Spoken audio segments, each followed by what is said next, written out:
Along Florida's Gulf Coast, the rescues are underway. Stricken people being helped from stricken homes.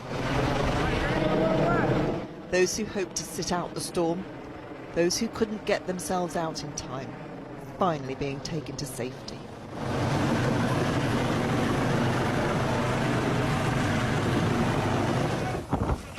The devastation here is immense, and slowly help is coming. Backing!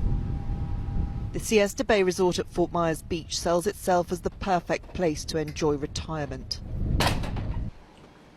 This hurricane put paid to that. The rain come in here so high, never had it like that. We've been got a lot of hurricanes. Never had anything like this.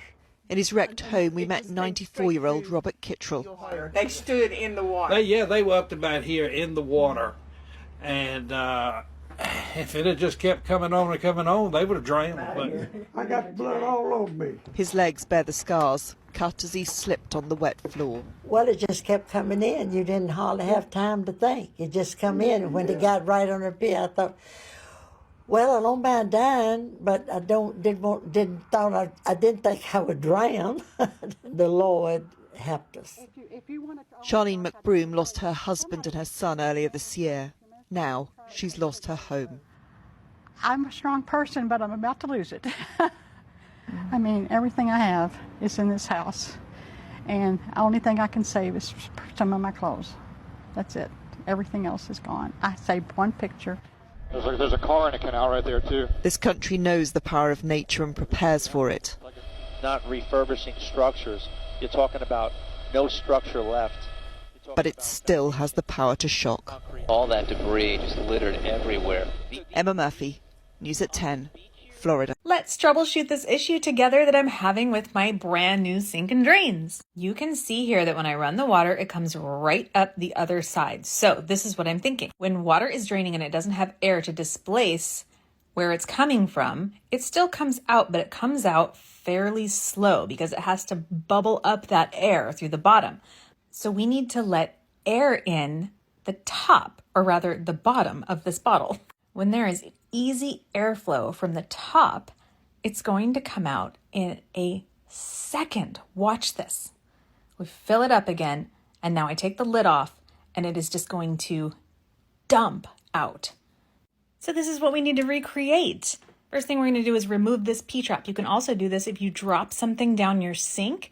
Just put something under it to catch the water. I just use my bathroom garbage can. Now it's going to be nasty, but this is pretty clean because it's only been here for about a week now. Dump that out, and whatever you dropped on the sink is going to be in there, hopefully.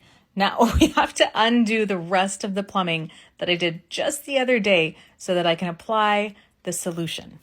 And that is something called an air admittance valve. It's so that you can get air into the plumbing without sewer gases coming into your home if you don't have an air vent that is external. So I just undid everything, and now I'm putting this new piece on, tightening everything up, double checking all of the different connections. That is the only piece that I need a pipe wrench for because it goes onto the metal piece there. Everything else is plastic, and that is our air admittance valve. Isn't that neat? You can also use this on kitchen islands where it's almost impossible to have an external vent. It's definitely not ideal, and in some places it is totally against code, so make sure that you're doing this according to code. So I'm just going to tighten everything down again. I'm going to check all of my connections again because we don't want any leaks happening. I did have to finesse this just a little bit because the rest of the plumbing was not planned out for this particular piece, and then we're going to check it to see if it worked, and it did not. It didn't work. So here is a happier time. I ordered a plumber's snake because I'm a landlord. I should have one of those anyway. We're going to try to snake the drain from where that metal piece started, and hopefully we can get this clog sorted out and this part of the project will be done. So the new Hocus Pocus came out last night on Disney Plus, and it was pretty good. I really liked it, but that's not why I'm here. As I was watching the movie, I got pretty fascinated with Mother Witch and the new lore behind the book. And even though this is just a kid's horror movie that is probably more so catered towards the new generation, I actually wanted to talk about my theory because what better place? And obviously, this video will contain spoilers, but let's start with where the first movie left off. We remember that the Sanderson sisters used a book that contained their evil incantations and spells. We didn't really see their background as to how they received their powers, so the new one gave us some insight into how they received the book and how they received their powers.